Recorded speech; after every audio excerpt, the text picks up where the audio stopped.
Hello and welcome to the College Credit Plus informational session video. This video is required for any student who would like to participate next year in the College Credit Plus program, which means that the student is interested in taking college level courses while still in high school.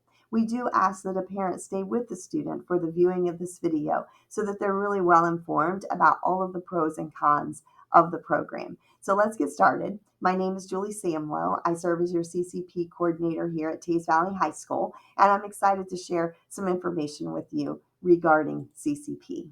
So, what is CCP? If you're new to the program, it's basically a partnership with the state of Ohio and with our school district, where students have the ability to be able to take college level courses while in high school. Students can take classes here at the high school where we have visiting professors come in and teach those courses. Students may drive to campus and take them on a college campus, or students may also take them online. So there's lots of options for them. And keep in mind that all along, students are receiving college level credit while they are still receiving high school credit as well. Who can participate? So this is always a question that we receive. So according to the Department of Education, students in grades 7 through 12 can participate. However, what I like to always remind people is that this is a challenging program. It's college level curriculum. So it's not always meant for every 7th, 8th, ninth, 10th, 11th, and 12th grader. So you want to make sure that your student is ready for a very rigorous curriculum, is excited about learning, and really wants an additional challenge above and beyond what high school curriculum is offering. Some of the benefits of College Credit Plus is the expansion of curriculum. So it's really exciting when a student comes in and is able to take a course, for instance, in geography or world politics, some things that we don't offer here at the high school. So that's one of my favorite parts about the program. The other thing that I love is that students who are really interested in, let's just say, in psychology. So we offer psychology here at the high school, and we have excellent teachers. And I recommend the students take our high school psychology course. And if they like it, then to go on and take the CCP psychology course, where then at that time they are working with a professor who has a doctorate level degree, has studied this curriculum, and is very passionate, for at least 8 to 10 years. And most of our professors actually have experience directly with the curriculum that they're working in, meaning that they've worked in the industry. So they can provide students with so much information and provide them with real world examples. Obviously, another benefit is a financial support to the family. So you are able to save money because your student is taking college level courses. So upon graduation and they decide to go on to their future destination college, then at that point they will have already earned college credit and be able to save money. Some of our students even graduating a year early from college due to the college credit plus coursework that they did while in high school. The financial support as well is that we cover the tuition, we're covering the books and the fees for those courses.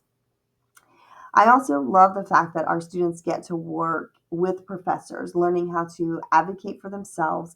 They are also learning about how to read a syllabus. What is a syllabus?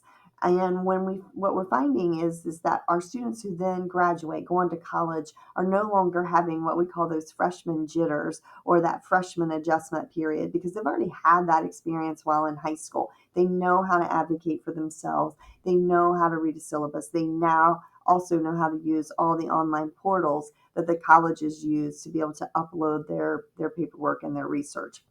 And lastly, I think too, one of the things is just the ability to assist in their career search. So a student who says, I might be interested in politics, instead of just taking our world, US, and government here at the high school, they can now expand that. They're able to take more courses in politics and decide, is this something that I really want to do? And often we find that students become very passionate about their career and know that they're going in the right direction, which again saves them time and money, not having to switch majors once they get to college. And for other students, they may take that world politics class and realize this is not at all what I thought politics and the coursework was going to be like. So it's also an opportunity to take a class and say, maybe this isn't for me. It's not my cup of tea. It's definitely not something I want to do for 35 to 40 years before I retire. So it allows them to what I call pivot and change at a much younger age. And again, that's saving them a lot of money down the road. One thing that I like to point out is that students will be earning RA high school credit as well as college credit at the same time. And they may take classes in the summer, they can take classes in the fall, and they can take classes in the spring. So keep in mind that it's not like a year-long course because college courses are broken up into semesters. So, for instance, a student who takes Composition 1 might earn their English 12 credit in a semester, and then they would get an additional credit towards high school if they go on and take Composition 2. And we help the students with those selections based on their future goals and future college benefits. Obviously, with every good thing, as my parents used to say, there is always some bad things, that come along the way too, and we all have to weigh out those pros and cons. So some of the increased risk in this program is it is really a lot of time to study, and so students need to really learn how to manage their time. That's the biggest risk. And understand that for every course that they take, they'll need at least 6 hours of preparation time to be able to prepare adequately for the course. So I always say to the students and the parents, if you want to take a course, kind of sit back and ask yourself, do I have an extra 6 hours a week, an extra hour every night, basically, that I could really focus and do this work? I think the other financial concern is if a student does not pass a course, the family and student are responsible. That fee for that course and for that textbook will actually be added to the student's school fee account and has to be paid prior to graduation. That can be a really expensive add-on fee. So I'm not trying to scare anybody, but I do like to be honest in that every year we have 2 or 3 students who do not pass courses for a variety of reasons. Some of them did not study, some of them never even opened up the online portal. Others, got a very difficult professor, and that is really, that is not in our control. That student is now an actual college student taking college level coursework with that college. And so there will be, a failure every year. And so I always hate to see that. But I like for parents and students to know that the average cost for that textbook and for the course runs a little over $500. So it's an expensive risk factor that I like all families to think about. Other financial concerns, maybe with the parent, we do cover, like I said, the tuition, the books, and the fees, but parents are responsible.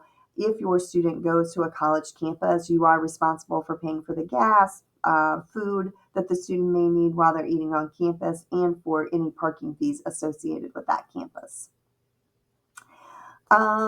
The other thing is, right, if you don't pass a class, just like here at the high school, you could possibly not graduate. So I'm going to go back to that composition example that I gave you. If the student was taking Composition 1 and 2 for their English 12 credit, and they did not pass the course. It's now January and you've not passed your English 12 course that you need for graduation. So at that point, we would have to move you to a Tays Valley Digital Academy course, an online course, or you may not graduate on time if you choose not to do that. So that's a really important factor that all students and parents need to understand. And clearly, we hope that this um, grades and the marks that you're receiving in your college level courses are going to increase your GPA. However, if you do poor in a course, it does impact your GPA and class rank, and it impacts it in 2 different areas. So again, these courses, you are also receiving high school credit. And so with that comes some risk. If you have been a straight A student, you are now taking college level coursework and you very easily could receive a B in a course. It's a college level course. And so if in fact that happened, that B would impact your class rank, would impact your GPA. So I always like to point that out. And the other thing that we'll talk about a little bit more down the road is the social discomfort, because students will be taking classes with older students. And so we find that several times there's people my age, for instance, that are going back to college. And so students, if they are on campus or online, meaning on college campus, not Tees Valley's campus, there is a risk of some discomfort. They may not be really comfortable sitting down in a group project with somebody who's, 35 and 40. They're used to being in classrooms with people their own age. So that is also something to think about. What is the really big difference? I'm not going to read through this slide completely. You're going to have access to this PowerPoint when we've concluded. But I think that this is a really important slide for parents and students to understand that there's really big differences between high school curriculum and college curriculum and expectations.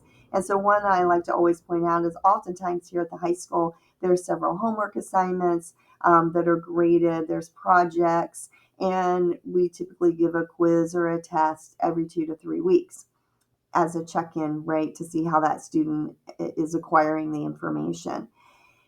At the collegiate level, you'll find that many times there's a midterm, a final, and maybe one project, or perhaps you'll have a professor that requires 10 essays. So the level of work is much different.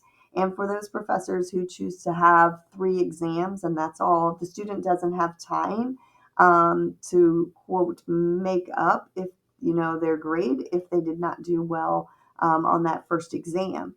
And so students are not used to that. They're used to working with high school educators, and they're used to, people listening and saying, hey, you didn't do well on that, but we're going to have 3 or 4 more assignments. You're going to be okay. Let's go through this material. And so that will be something that's drastically different at a collegiate level. So if everyone can just make sure that they read through that slide and look at all the differences, I think it's an important slide.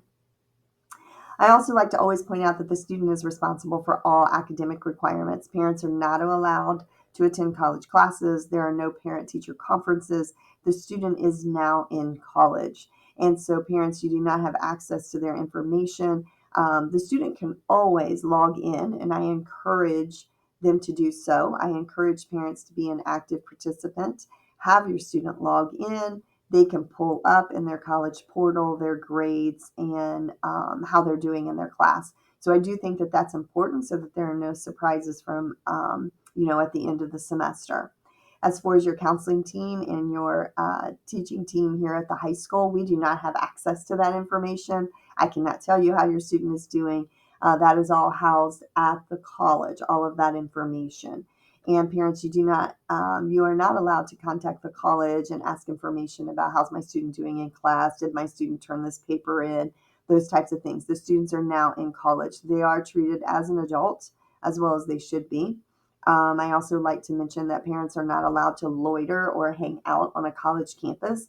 If your student is taking a class actually on a college campus, you'll need to busy yourself elsewhere. So take that as an opportunity to go to the spa, go do a little bit of shopping, sit in a coffee shop. But the colleges do not want parents hanging out on campus and being responsible for that. So that, I'm sure is common sense for most of you. The other thing that I like to talk about before I head on to this slide is just making sure that parents and students understand that students are also evaluated as a college student. Most of the professors will not even know that the student is in high school. Now, if we have a visiting professor here, clearly they're aware that this is a high school student. But the students who are taking courses online, the professors are not aware that this is a high school student that they're dealing with, and their work is to be evaluated as such. So they will be graded on those same grading rubrics as every other college student. It won't be a situation where I can write a paper, especially for some of my younger students. A professor may ask you to reflect on a time, for instance, in your past where a certain psychological behavior occurred.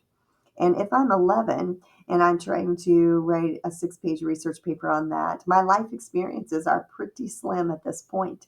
And so it might be difficult for that student to write a really intellectual research paper, and the professor will grade them as such. So I want to make sure that everyone is aware of that. So how does a student start? The first thing they do is they have to apply, right, to the college and look at which college they want to take classes in. They can complete all parts of the application on their own. They do not need a parent and actually should not have a parent during that application process.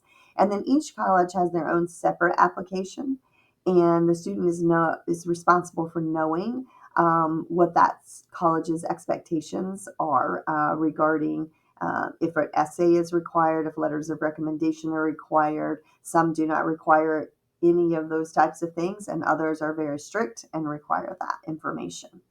I will be talking to you about how to access those applications a little bit later in this presentation.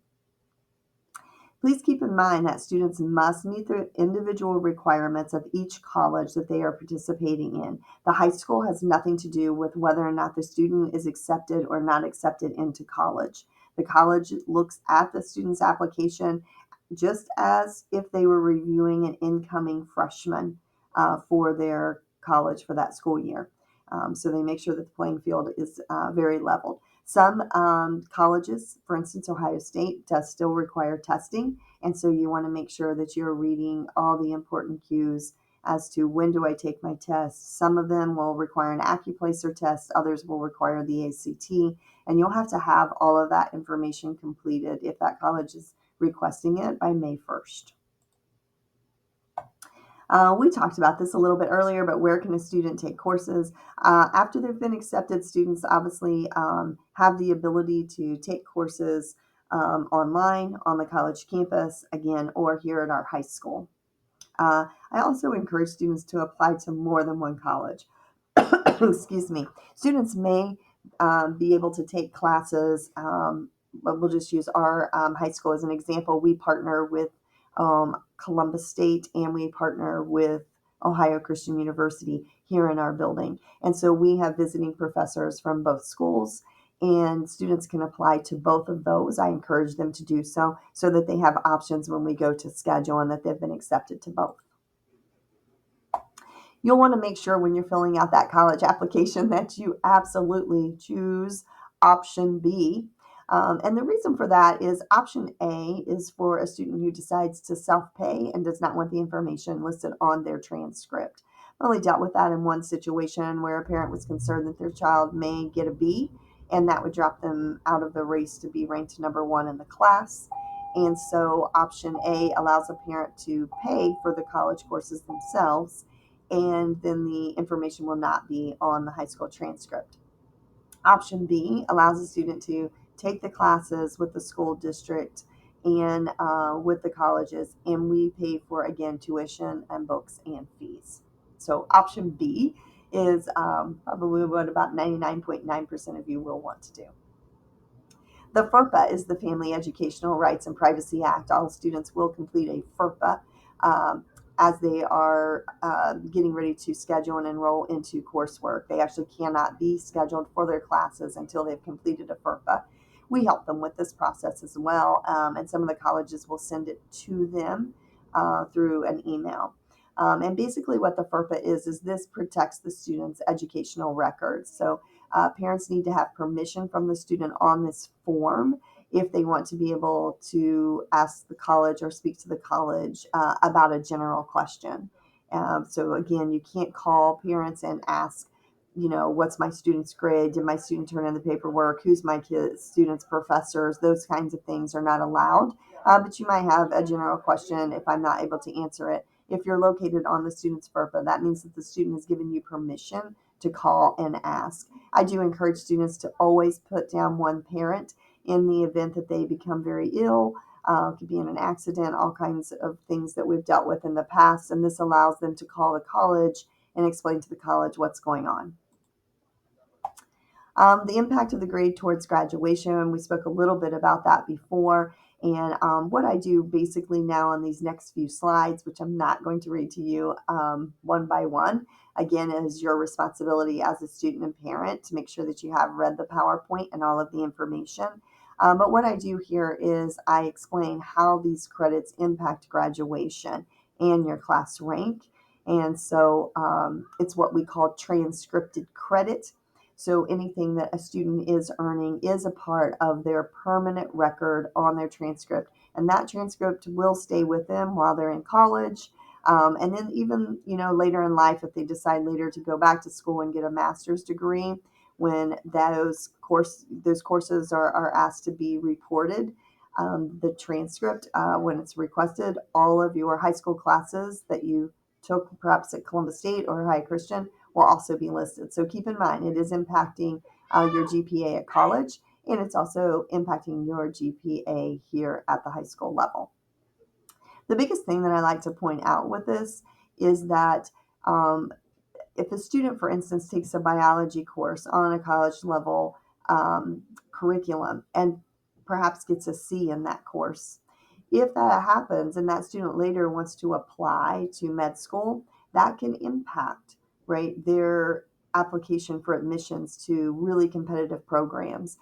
And so we will again help those students in the selection of their courses and walk through all of that information with them. But I always like to make sure that parents and students are aware that if you end up getting a 2.0 GPA, let's say you take 4 classes in college and you get straight C's, but then you try to apply to be an engineer, you may get denied from that college based on your current evaluation of how you're doing with college level curriculum. How and when do you receive the credit? So that credit and those grades only appear on the actual transcript, okay, that the student receives. So again, this is college level curriculum. You're not going to see that on a grade card. We do add it to their schedule so a parent can see what courses they are taking, but it is not added onto a grade card. At the end of the semester, the colleges will send us a list of the students and all of their grades. We hand enter those, and then their GPAs and class ranks will all be calculated. And this is just an example of how the translation of credit happens. Again, it's college level courses, so the courses are 3, 4, 5 hour courses. Typically, that means if I'm taking Composition 1 and it's a 3 hour course, that course is offered on Monday, Wednesday, Friday. Remember, these are college level courses. We do have a couple of courses that are offered all 5 days throughout the day, but the majority of courses are not. They are 3 hour courses. So let's talk about the schedule. That also provides a lot of flexibility for students, and some parents are not comfortable with flexibility. And with CCP, you'll have to become comfortable with flexibility. So students are in college, so they are not supervised at all times. So Monday, Wednesday, Friday, they may have class. Tuesdays and Thursdays during that class period time, they're sitting in what we call a CCP lab, which is basically a study hall just for CCP students so that they can collaborate, work together on group projects if necessary. And those are not supervised because, again, they are in college. There's an expectation that if they're mature enough to be able to do this, that there's a trust factor from the school, from the parent, and the students are where they're supposed to be and that they're doing this level of work. If a student doesn't show up for their CCP lab or they're out of assigned area at some point, clearly there can be some consequences for that. And students are expected to report to class. They are not allowed to skip their college courses. And attendance is really important at the collegiate level. We just had a situation where a student had a B in the course, was doing very, very well, and decided to take a vacation. And there's a really strict policy with that professor that's discussed in the course syllabi at the beginning of the course that says if you miss more than 20% of the classes, your grade will drop 20%. And so missing 7 days of class in a college course is just not allowed.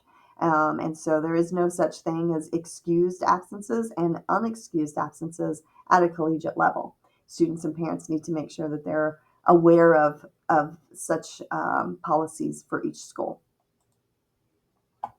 Some of the courses are weighted. I would have to say the majority are. However, we can only weight courses at the college level that we weight here at the high school. So if we weight a subject area, let's just use English. We also weight social studies. We also weight science courses, right?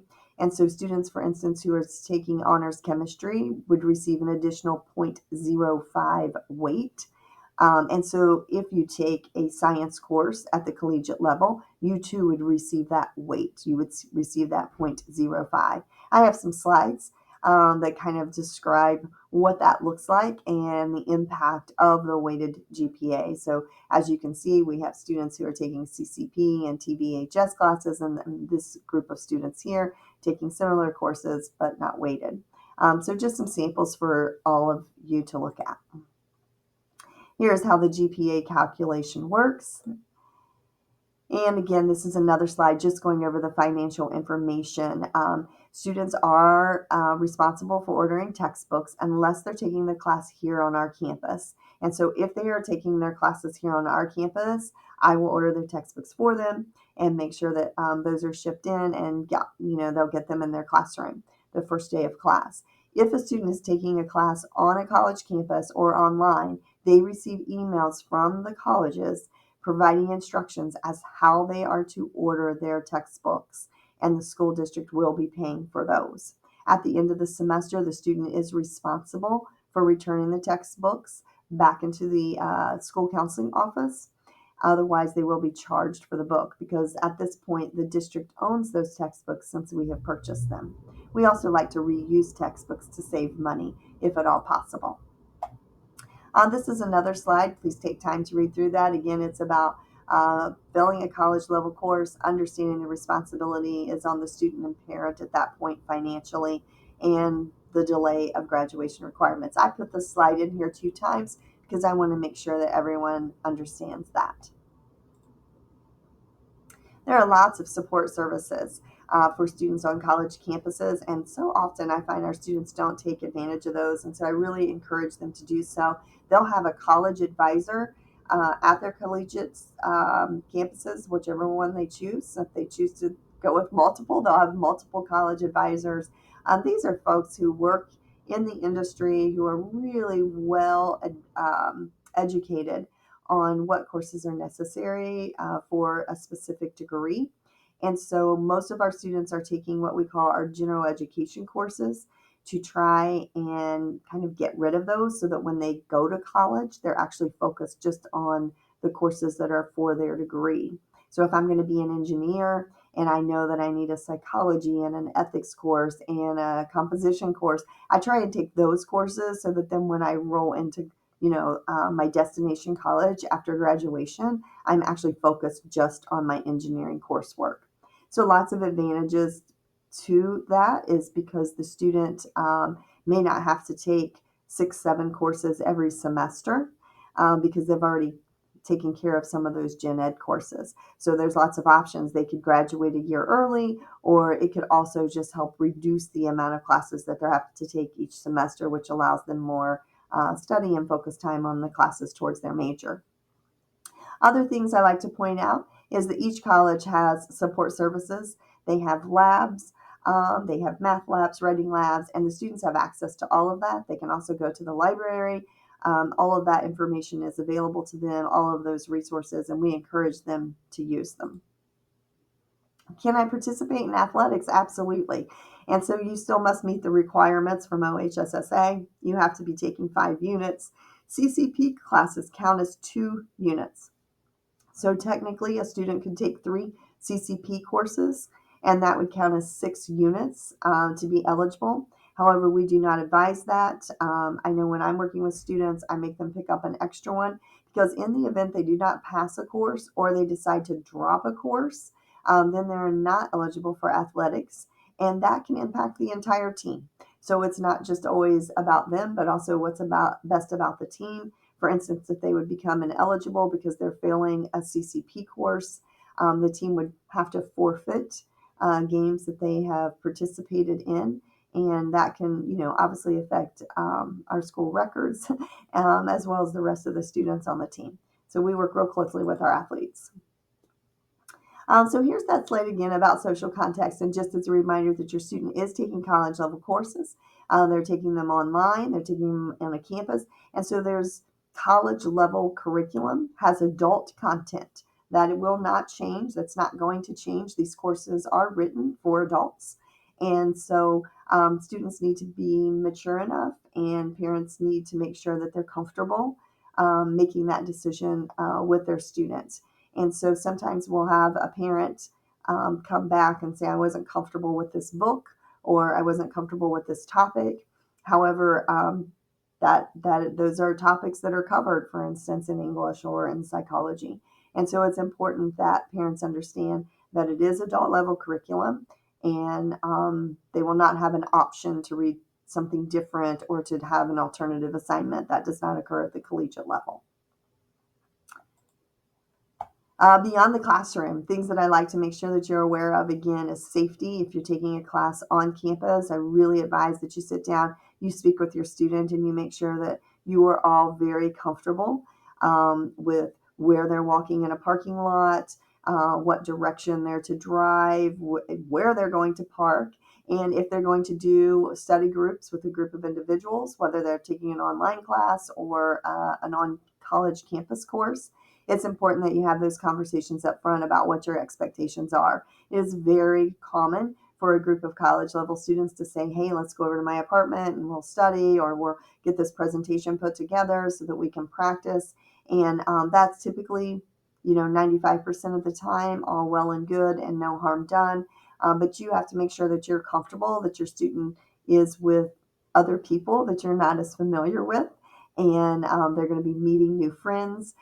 Even online, you'll notice that there's classroom chats, and so sometimes your students will hear some language that you might not be comfortable with. Your student might be working on a group project with someone who's 25 or 30 years of age, and they might be meeting someplace to make sure that project's well put together, so that they get a good evaluation. All I'm asking is that parents and students have that conversation up front about what the expectations are so that we make sure everyone is safe. I always put in there, most of our parents here are from the Teays Valley area, or they've had their child in Teays Valley schools for many, many years. I would say probably 75 to 80% of our student population has a family history. And so that makes it kind of a comfortable feeling here at Teays Valley local schools. And so parents know of other families, and they're comfortable with their student visiting or going and spending the night somewhere. And so this will be a new experience for students. It's also going to be a new experience for parents, because students will be engaging with other students and you won't know their backgrounds or you won't know their families. And it's exciting. I can't tell you how many students come back to me and say, man, I've met like 3 great friends on campus, or this is the best thing I've ever done, or I met somebody online and we're headed out to dinner this Friday night. And so I just like to make sure that everyone is aware that sometimes that can be a little bit uncomfortable. And so I'm giving you that information up early so that you can digest that now, and just always ask questions, right? And good communication with your student. I think CCP is an absolute fabulous opportunity. I think students and parents have to ask themselves, am I ready in all aspects? Being a successful college student is not necessarily just about intelligence.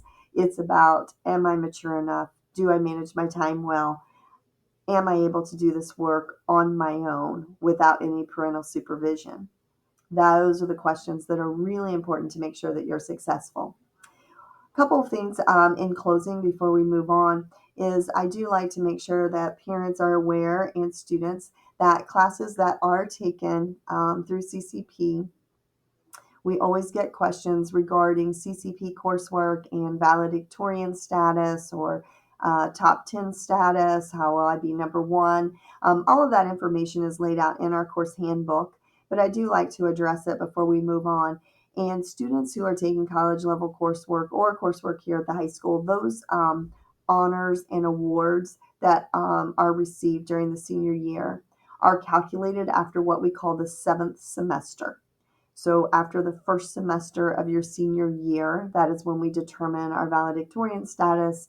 That is when we determine if the student is in the top 10, or any other awards that we might be giving out that year. So students will still want and need to take classes to meet their college level requirements their second semester. However, those courses will not count towards awards during the senior year.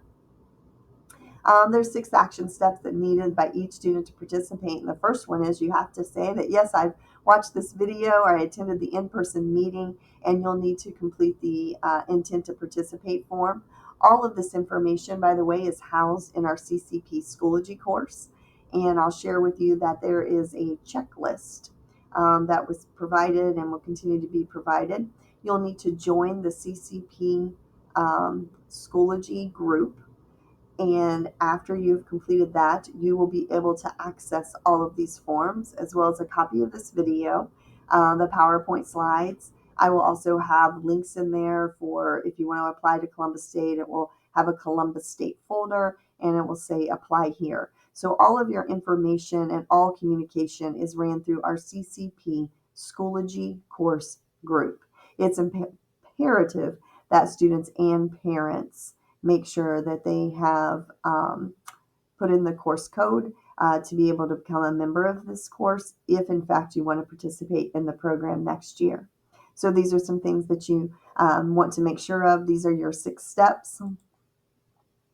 Here is the checklist. I actually have it as a link here, so you can click on that, and that's going to walk you through step by step everything that you need to make sure that you've taken care of to be a part of the program. If students don't follow the steps, like they don't turn in test scores, if the college is requesting it, maybe they did not turn in their FERPA form, they will not be scheduled, and that is not because of the high school. Those are college level requirements that students must take care of.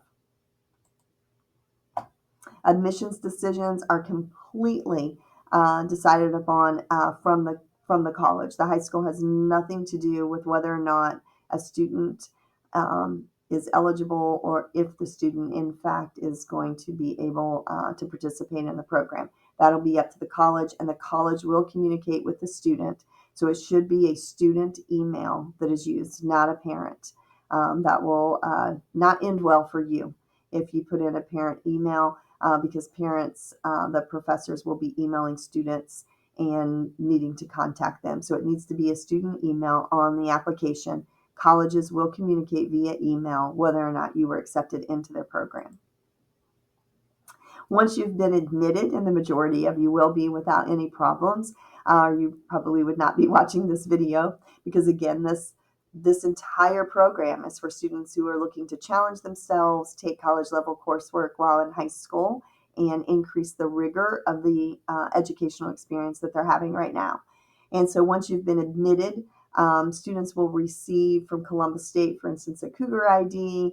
From Ohio Christian, there's some orientation information. So you'll be getting these emails that will say next steps. You want to make sure that you follow those along as the colleges are telling you what their expectations are. And once you've completed those, you'll make an appointment to see your school counselor.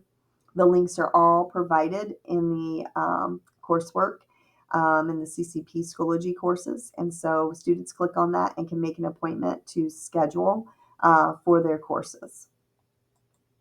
School counselors spend a lot of time helping students select classes at the collegiate level. We're looking at the colleges. We're determining will this particular course, like if I'm a student who says I want to go into fashion design at Kent State after graduation, we're pulling the fashion design curriculum from Kent State, making sure courses that they're trying to take courses that are going to transfer for their degree.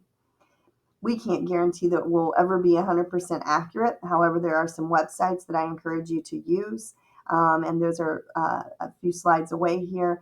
Really encourage parents and students to use those to make sure they're comfortable. They can also always speak with the college advisor themselves. But I think that here in our office, we try to do a really good job of making sure the courses that they're taking are going to transfer to their degrees. Always lots of questions about will it transfer if it's in the state of Ohio. We've made sure that we're partnering with colleges that are a part of the Ohio Transfer Module. So all of Ohio Christian's courses, all of Columbus State's courses will transfer here in the state of Ohio to an Ohio school.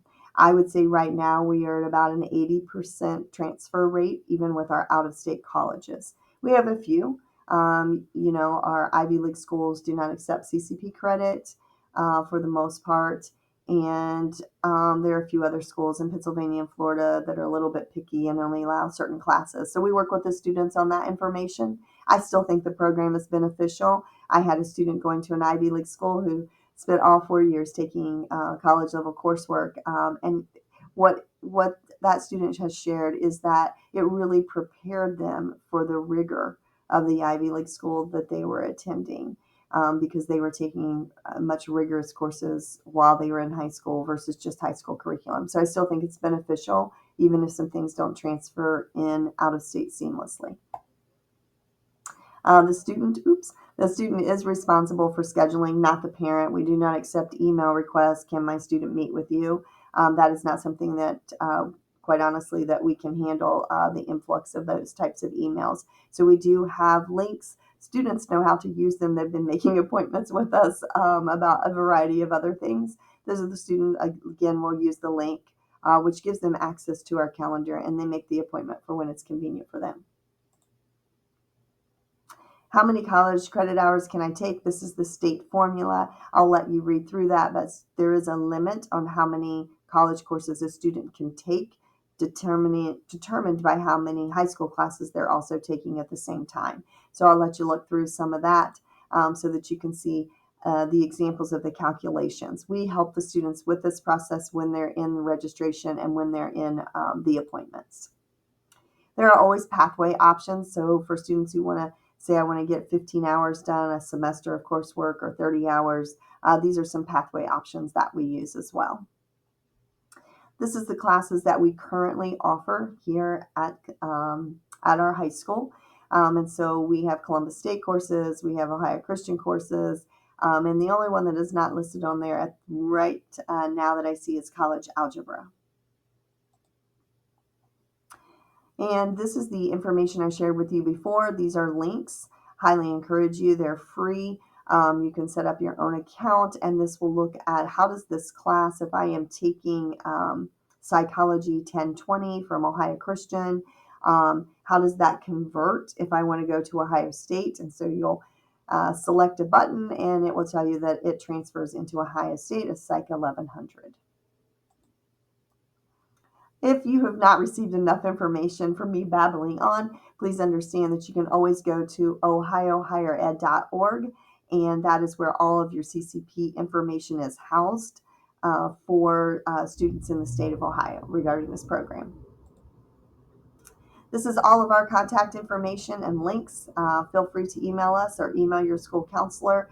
This is the Schoology access code. So this is the first thing you want to do is make sure that you use the Schoology access code so that you have all of the links that you're going to need to participate in the program. These are required forms and resources. Again, this is all located here, but I've put it in 2 different spots to hopefully make that easier for you and your student. If you have any other questions, please feel free to reach out. That is why we're here. We're very passionate about this program and the opportunities that it provides. I hope that this information session has given you a nice overview of the program and some of the opportunities that your students have here at Teays Valley High School. Thank you.